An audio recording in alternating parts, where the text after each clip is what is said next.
안녕하세요. 제도권 주식 분석입니다. 결과적으로 금요일까지 상승을 하면서 미국 증시 같은 경우에는 5일 연속으로 지난주 내내 상승하면서 마감을 했습니다. 아주 좋은 흐름인데 우리나라 주식시장도 나쁘진 않습니다. 근데 이제 계속 하루가 다르게 변하고 있다 보니까 좀 불안한 모습을 가지실 것 같은데, 일단은 말씀드렸다시피 2020을 저점으로 보고 이제 위로는 열어놓는 이제 그런 전략으로 큰 흐름을 잡아 놓으시고 세부적인 거는 같이 보시도록 하겠습니다. 제가 체력 문제 때문에 일단 뭐 예전같이 매일 방송을 해드리지는 못하고 있어요. 그렇지만 큰 흐름의 변동이 있을 때는 이 제도권 증시 노트에 이제 매일 체크해드릴 거니까, 자주 체크해드릴 거니까 너무 걱정하지 마시고 일단 큰 흐름을 잡아 두신다면 매일 보지 않으셔도 사실 크게 걱정 안 하셔도 될 것 같습니다. 자, 주말을 잘 대비해야 다음 주 시장도 좀 자신감 있게 대비할 수 있을 것 같아서 준비를 해봤습니다. 일단 바닥까지 다녀왔죠. 2020선을 바닥으로 봤었는데 결과적으로 2020까지 보고 2070까지 올라오면서 분위기 자체는 나쁘지가 않아요. 그래서 2060 이후에 이제 2070까지 상승을 하면서 마감을 했고, 환율이 일단 1180원까지 내려왔어요. 이제 뒤에 자료를 보여드리겠지만 일단 하락하는 여부가 지수가 계속해서 상승할 것인지 여부를 결정할 가능성이 큽니다.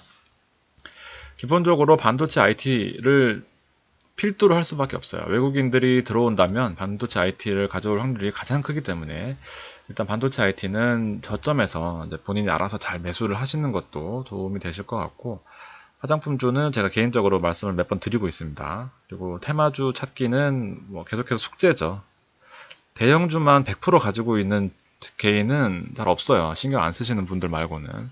그래서 테마주도 가끔씩 해야 되는데 이제 이런 테마주들 찾기 하고, 그다음에 중국이 일단 좀 심하게 두드려 맞았어요. 그래서 중국은 일단은 조금 더 지켜봐야 됩니다. 그래서 지난번에 말씀드렸다시피 이제 글로벌 증시 상승 하고 있거든요. 그렇지만 동조 여건은 갖추어져 있는데 일단 중국은 또 새로운 이슈가 나오면서 조금은 더 지켜봐야 되는 그런 흐름입니다.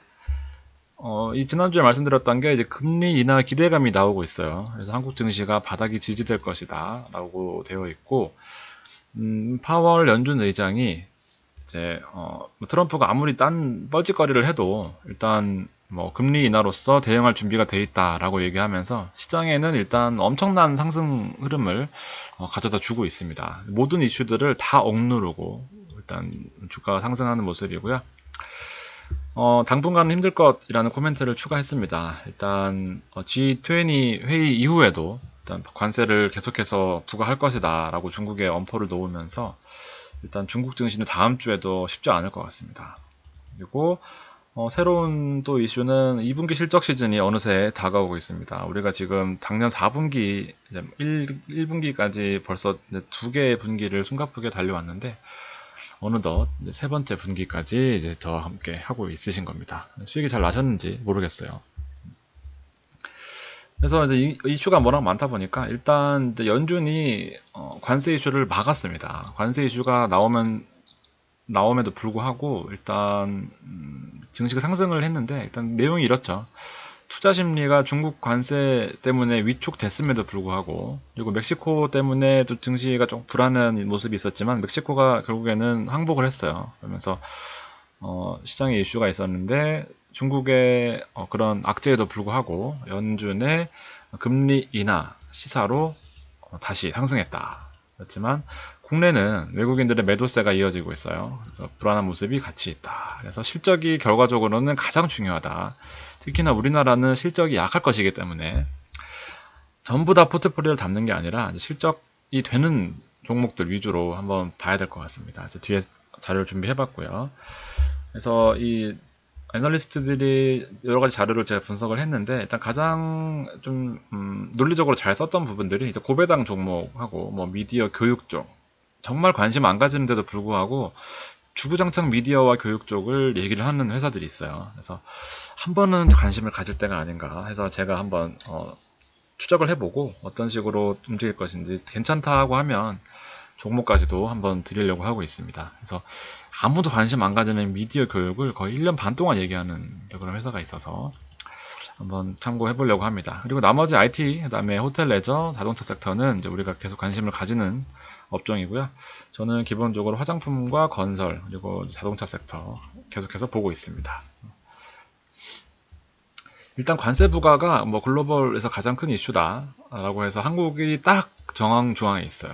그래서 관세 부과 때문에 이제 아시아 쪽, 아시아계는 결과적으로 중국을 필두로 영향을 받을 수밖에 없는 이런 자료가 있었어요. 차트만 퍼온 건데 이게 내용이 제가 생각해도 그럴 것 같아서 일단 관세 부과가 중진국, 뭐 약간 개발도상국들, 싱가포르 이 밑에 있는 회사, 그 국가들은 영향을 크게 받고, 선진국들은, 상대적으로 선진국들은 뭐 좋은 모습을 보여주고 있다, 이렇게 해석하면 될 것 같습니다. 그래서 결과적으로는 외국인들이 이제 이런 모습을 반영하면서, 여기 외국인이거든요. 외국인이 들어오는 것 같이 보였지만 결과적으로 3일 연속으로 빼면서 증시의 큰 폭으로 상승은 좀 제한하고 있다. 그래서 이 외국인들이 들어오는 게 큰 관건이다. 그래서 외국인들이 들어올 거라면 어떤 업종으로 들어올 것인가를 반드시 체크를 해야 됩니다. 그래서 그 부분은 보시면 일단 달러예요. 보시면 상관관계가 완전 반대로 되어 있죠.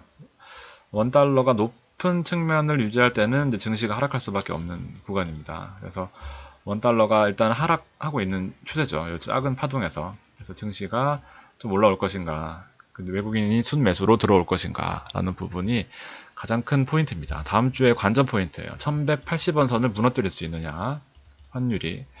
그래서 이쪽 부분들을 잘 체크해 보시고, 저는 개인적으로는 가능성이 있어 보입니다. 중국만 조금 버텨주면요. 자, 그럼에도 불구하고 가장 중요한, 이거 제가 자주 보여드렸던 차트입니다. 영업이익, 코스피 전체적인 영업이익이 일단은 거의 뭐, 한 40% 이상 감소할 예정입니다. 그래서 2분기 실적치가 아주 안 좋을 것이다 라는 전망들이 우세해요.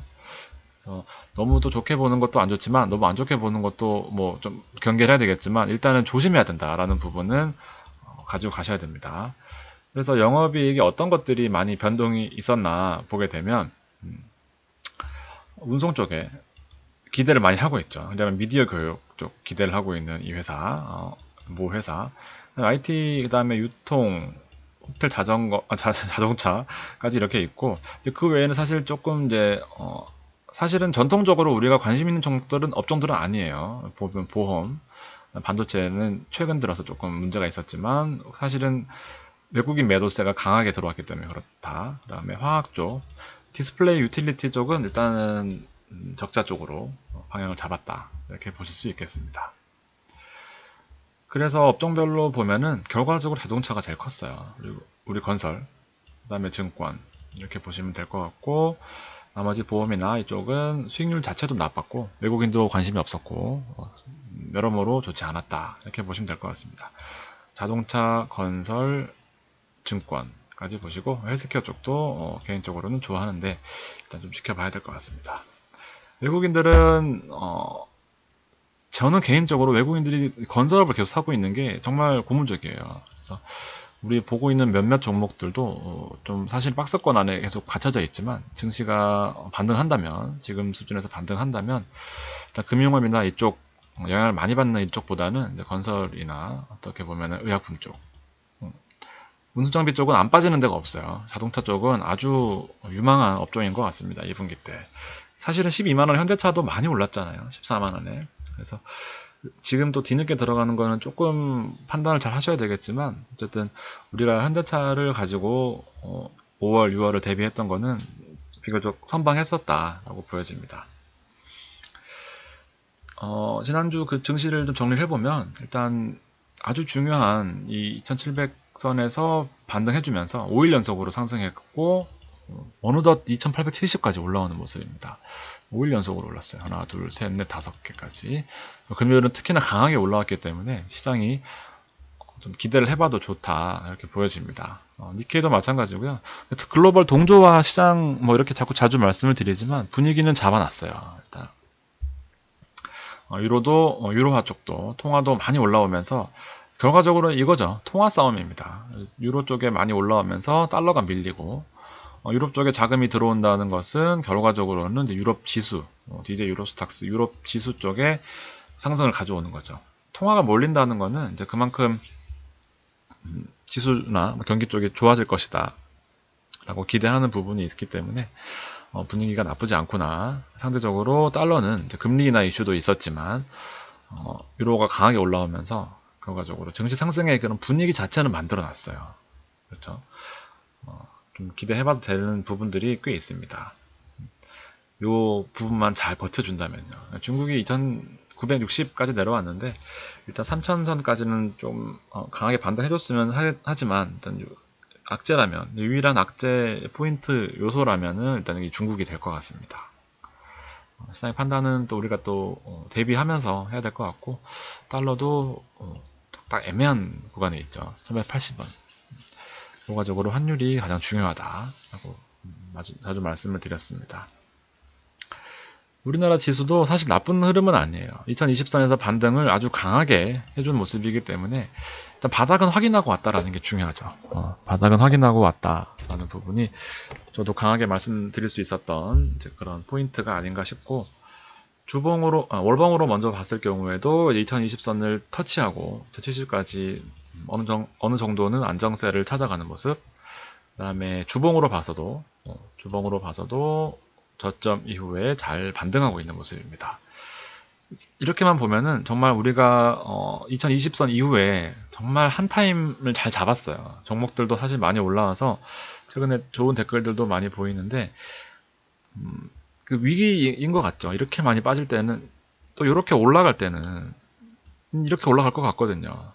또 이렇게 빠질 때는 또 그때 사실 유튜브를 제가 좀 봤어요. 다른 분들 또 탈출하라 난리 났습니다. 그렇지만 여러 가지 대외 여건상 괜찮다라고 봤을 때 이런 또 베팅하는 찬스가 될 수도 있어요. 그렇기 때문에 이 맨 앞에 있는 제도권 증시 분석에서 제가 여러 가지 자료들을 다 종합해서 말씀드리면서 또 제 의견을 제시해드리는 거기 때문에 잘 참고하시고 하시면 도움이 되실 것 같습니다. 대신 종목은 조금 시간이 걸릴 수도 있어요. 코스닥도 어느 순간 많이 올랐습니다. 제가 코스닥을 외면한 지가 좀 됐어요. 코스닥을 외면한 지가 좀 됐는데 결과적으로 코스닥이 지금의 상승세를 또 외면하기에는 너무 강하게 올라오고 있습니다. 그래서 코스닥 쪽에 뭐가 그동안 올라왔나 봤더니 이제 5월 27일이라고 하면 요 이제 반등세를 나타내는 요 시기입니다. 그래서 한번 주춤했었고 한번 급등 이후에 주춤했었지만 결과적으로 다시 올라가는 걸 봐서는 일단 뭐 대세 상승까지는 아니더라도 주목해야 될 종목들이 뭐가 있나 봤습니다. 결과적으로는 우리가 펄어비스, 그다음에 YG 엔터테인먼트 손절했던 아주 재수없는 종목이죠. 그다음에 인선 ENT, 솔리드, 차바이오텍, 바이오도 있고 뭐 IT도 있고 그다음에 우리 첨보도 있죠. 2차전지 쪽도 최근에 올라오고 있는 그런 모습이고 만년 기대주 파라다이스까지 있었지만 결과적으로 이 지문인식 기술 쪽이 바탕이 되는 회사 아니면은 바이오 쪽이었습니다. ABL 바이오 보시고 그다음에 외국인들은 ABL 바이오 그다음에 기관 왜 또 외국인이 또 들어와 있지? 이거 잘못했구나. 이거 다시 보도록 하겠습니다. 이거는 제가 외국인을 두 개 다 해버렸네요. 한번 꺼지는 바람에 제가 중간에 일단 사실 뭐 기간은 제껴두고 외국인만 보도록 하겠습니다. 그래서 ABL 바이오를 제가 준비를 했는데 폭락했을 때 추천을 드렸어요. 폭락했을 때 추천드린 건 아니고 이슈를 잘 해결하는 걸 지켜보자 해서 이틀 동안 해결하는 모습. 왜냐하면 여기 도지가 나왔었잖아요. 도지가 나왔었고 임상실험 했을 때 뭐 안 좋은 측면이 있었다 하면서 급락을 했었는데 회사 측에서 적극적으로 해명을 해줬습니다. 그래서 그 이슈는 일단락이 됐어요. 그러면서 좀 상승하는 그런 모습을 보여주고 있는데 결과적으로 ABL 바이오는 이 아스코 학회에서 인기가 꽤 있었던 이제 그런 종목이었습니다. 우리 HLB는 제가 워낙 많이 말씀을 드렸어서 일단 HLB 같은 경우에는 말씀드렸죠. 이 레포트가 32개 나왔습니다. 그것도 HLB 회사에서 낸 게 아니라 다른 회사에서 써준 레포트가 HLB가 32개 이상 나오면서 가장 인기가 많았었고 주가도 가장 좀 변동성이 컸었어요. 위쪽으로. 그렇지만 또 ABL 바이오도 우리 추천주 중에 늘 있는 이제 ABL 바이오입니다. 그래서 야스코 학회가 이제 어떻게 보면은 세계 최대 규모라고 볼 수도 있어요. 그래서 바이오 암 쪽에 특히나 전문가들이 나와서 뭐 공유하고 데이터를 나누고 이런 이런 학회인데 임상 1상 결과를 최초로 공개했습니다. 그래서 공개해놨더니 이제 이슈가 많겠죠. 이제 변동성이 많이 커졌던 이제 그런 모습이고, 이 내용은 제가 그대로 가져온 겁니다. 제가 뭐 여기까지 자세한 내용을 알지는 못하기 때문에 내용은 좋은 것 같아요. 일단 이중항체를 기본 베이스로 해서 이중항체 플랫폼을 적용해서, 요새는 이게 유행이죠. 하나를 가지고 하는 게 아니라 하나 플러스 하나를 해서 좋은 약물들끼리 합치는 이런 내용들이 있는데, 우리나라 그 대형 증권사 애널리스트들은 한미약품, 뭐 유한양행 이쪽을 주목을 했었어요. 아무래도 가장 큰 회사다 보니까. 그렇지만 개인 투자 입장에서는 그래도 그런 좋은 회사들 말고 저평가되어 있는 이제 ABL 바이오나 HLB를 주로 보자, 이런 식으로 말씀을 드렸었습니다. 그래서 조금 더 지켜보도록 하죠. 차트상으로 이제 올라오고 있는 국면이기 때문에 내용을 조금 더 추적해 볼 만합니다. 시장의 변동성이 크다는 게 일단 6월 5일, 6월 6일, 6월 5일까지죠. 5일 쉬었었기 때문에 외국인들이 약품을 팔고 전기전자업종을 급매를 하면서 또 이렇게 나오나 싶더니만 6월 8일, 6월 7일에는 또 약품 쪽에 매도를 많이 줄이면서 그다음에 전기전자업종에 다시 매수로 들어오면서 다음 주 시장을 대비하는 것이 아닌가라는 생각이 들 정도로, 나는 매도하는 와중에 전기전자업종과 바이오 쪽은 좀 개인적으로 기대를 해볼 만하다, 이렇게 생각이 됩니다. 매도세가 컸고, 5월 관심 종목은 오늘까지만 보여드리고 일단 마무리를 하도록 하겠습니다. GS건설 선박하고 있는, 그다음에 KG이니시스, NHN 한국사이버결제는 아마 많이 올라오셨을 것 같아요. 그리고 그동안 못 올랐던 테크윈과 메커스를 말씀을 드렸었고, 바이오 쪽에 들어온다면 셀트리온과 헬스케어를 안 담을 수 없어요. 이건 거의 모든 바이오 펀드나 아니면은 뭐 그런 4차 산업, 헬스케어 쪽에는 안 들어가는 종목들이 아니기 때문에, 일단 없기 때문에 셀트리온과 헬스케어는 반드시 올라올 수밖에 없습니다. 바이오 쪽에 상승한다면.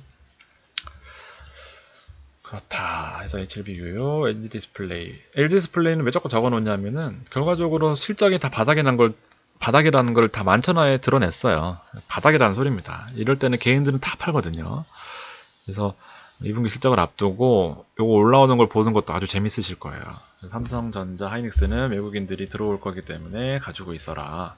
LG 디스플레이는 역발상 투자입니다. 한번 지켜보시도록 하시죠.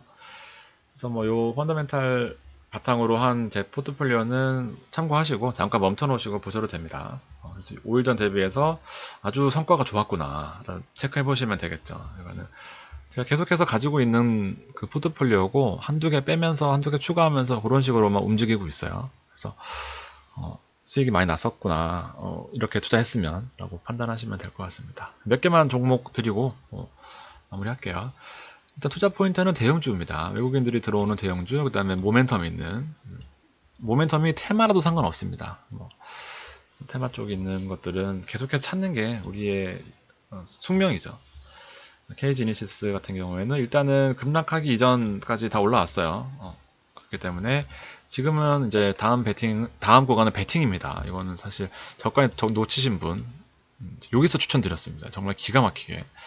그렇지만 지금까지도 말씀드리고 있는 건 이제부터는 배팅 구간이에요. 이제 급락한 이후에 다시 급락 전으로 올라왔기 때문에 일단 지켜보시고, 테크링도 결과적으로 올라왔어요.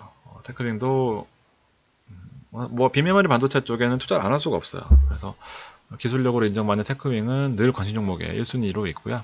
NHN 상무사이버 결제도 일단 대장이 이니시스이기 때문에 흐름은 좀 지켜봐야 됩니다. 우리도 여기 200에서 120에서 겹쳐져 있을 때 추천드린 이후로 뭐 손실 구간은 아니기 때문에 판단은 본인이 이제 매도 타이밍을 잡으시고, 실리콘웍스도 급등하고 급락한 이제 그 단계까지 다시 돌아왔습니다. 결과적으로는 아주 많은 수익을 남겨줬을 것 같아요. 저도 크게 들고 있기 때문에 신경 안 쓸 수가 없어서 매일 같이 집어넣고 있는데, 1분기 영업이익이 아주 안 좋게 나왔기 때문에 이제 영업 실적 2분기 실적 시즌 대비해서는 내용이 나쁘지 않을 것 같습니다. 42,600원까지 올라왔네요. 계속 지켜보시도록 하고요. 셀트리온도 제 개인적으로는 이제 20만 원을 또 한번 돌파하고 요 파란 선 근처에서 다시 또 급락하는 아주 그 나쁜 모습을 또 보여주지 않을까 생각합니다. 지켜보시죠. 사실은 저점이 있기 때문에 이것도 자금적인 여유가 있다면, 그리고 현금이 조금 보유가 되어 있다면 조금 베팅해볼 만하다 이렇게 생각이 됩니다. 그렇지만 저는 또 조금 더 확률이 높다고 생각하는 거는 바로 이 SL이에요. 운송장비 업종에 수급이 들어온다면 결과적으로 기관들이 아주 좋아하는 SL은 최선호주가 될 수밖에 없습니다. 현대차는 많이 올랐잖아요. 이미 또 추천드린 이후로 많이 올랐기 때문에 결과적으로 그동안 좀 눌려있던 SL이 좀 좋아 보인다 이렇게 말씀을 드리고 싶습니다. 외국인들 한 번만 몇 번만 들어와줘도 주가 올리는 거는 일도 아니겠죠. 공매도도 많이 줄었고 내용이 또 괜찮다 이렇게 보여집니다. 정말 사고 싶은 종목들이 많아요. 이렇게 급락할 때는 지수가 2000대까지 내려와 있을 2020 그다음에 2040 이렇게 있을 때는 물론 지금은 2070이긴 하지만 그래도 못 올라왔던 종목들이 워낙 많기 때문에 내용이 좋다 이렇게 보여집니다. 17,000원대 주구장창 말씀드렸던 위직 스튜디오 잠깐 쉬었더니 급락하고 결국에는 단숨에 2만원까지 올라가는 A스토리 관련돼서 상장 지금 추진하고 있습니다. 킹덤 만드는 회사고 상장 회사의 분위기가 너무 좋아요 요새. 그래서 다시 한번 탄력을 받을 수 있는 이제 그런 모양입니다. 제가 진짜 댓글 아주 기억에 남는 이제 그런 댓글 하나가 제가 추천드리고 나서 일주일 뒤에 사라 이런 댓글 달아주신 분이 있는데 제가 생각해도 좀 맞는 게 아닌가. 이제 그렇지만 그게 다 미리 들어가 있어서 그렇다. 조금 더 한 호흡을 그동안 혼자 하셨을 때보다 한두 타임 더 가져가신다고 하시면 조금 승산이 있을 것 같아요. 앞에 관심 종목 보여드렸지만 증시 많이 빠질 때도 사실 크게 걱정 안 하셔도 되는 그런 포트폴리오입니다. 실적이 기본적으로 뒷받침되는 종목들이기 때문에 메커스도 결국에는 또 올라왔어요. 베팅 하겠다 이렇게 말씀드렸죠. 결국에는 2.74까지 올라오면서 지금 5G랑 비트코인이랑 뭐 다 여러 가지 해서 시장 이슈를 좀 몰고 있는 그런 모습이죠. 그래서 메커스도 올라왔습니다. 여기까지 말씀드리고 일단 종목들은 나쁘지 않아요. 종목들 하나씩 추가되는 것들은 제가 계속해서 말씀드리기 때문에 판단은 본인 하셔가지고 좋은 종목들을 확신이 없으시다면 나눠서 사셔도 돼요. 그렇기 때문에 너무 겁먹지 마시고 다음 주를 또 좋은 한 주로 만드시기 위해서 열심히 노력하겠습니다. 긴 시간 들어주셔서 감사합니다.